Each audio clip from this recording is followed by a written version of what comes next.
New at 11, Georgia's getting $640 million as part of a monumental opioid settlement. The question now is where all that cash is headed. Tonight, News Head reporter Rob DiRienzo breaks down what that money could be used for and where one Metro Atlanta doctor thinks it's needed most.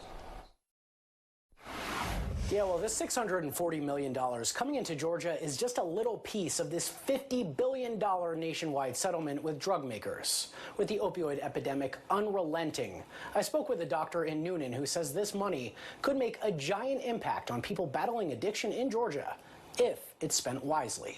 This is a golden opportunity to make sure that the next generation does not have the same issues that we have today. Dr. Cecil Bennett sees the hundreds of millions coming into Georgia as an opportunity. If the monies are there, the best use of that money is to build rehab centers for those who are addicted to drugs at this moment, and also develop tremendous education programs for our children. Throughout Georgia, opioid overdose deaths shot up 207% from 2010 to 2020.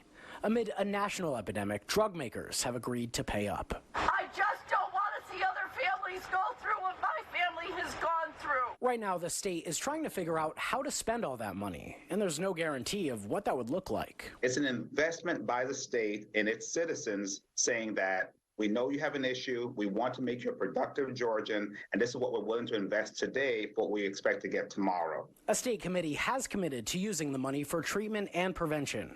The Department of Behavioral Health and Developmental Disabilities will ultimately be in charge of handing out the cash to local governments and organizations. If we don't make that investment, what do we gain by that? We gain more crime, we gain more hospital stays, the use of more medical resources, because we're not dealing with individuals who have this problem.